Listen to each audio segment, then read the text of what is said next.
என்னைக்காவது நீங்க யோசிச்சிருக்கீங்களா? ஒவ்வொரு வருஷமும் நம்மளை தேடி வந்து சொல்றாங்களே, ஒரு தடவையாவது இந்த இயேசு கிறிஸ்துவ நம்ம தேடி பார்ப்போம், ஒரு தடவையாவது ஆண்டவருக்கு நம்ம உள்ளத்துல இடம் கொடுத்து பார்ப்போம், நம்ம குடும்பம் எப்படி இருக்குது அப்படின்னு சோதிச்சு கூட பார்ப்போம் அப்படின்னு யாராவது நினைச்சு பார்த்திருக்கீங்களா? ஏசப்பா உங்களை நேசிக்கிறதுனால தானே உங்களை தேடி தேடி வராரு. நல்லா யோசித்து பாருங்க. வேற யாராவது உங்களை தேடி வர்றாங்களா? நீங்க எப்படி இருக்கீங்கன்னு கேக்குறாங்களா? உங்களை விசாரிக்கிறாங்களா? ஆனா நாங்க வந்துட்டே இருக்கோம். காரணம் என்ன தெரியுமா? இயேசு கிறிஸ்து கொடுத்த ஆசீர்வாதத்தினால எங்களுடைய குடும்பம் எல்லாம் ரொம்ப ஆசீர்வாதமா இருக்கு.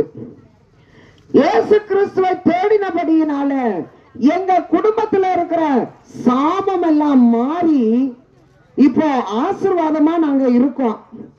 மந்திர கட்டில இருந்து விடுதலை ஆகி டாக்டர் எல்லாம் கைவிட்ட வியாதியில இருந்து இயேசு எங்களுக்கு நல்ல சுகத்தை கொடுத்து எல்லாரும் முன்னாடி வாழ வச்சிருக்காரு.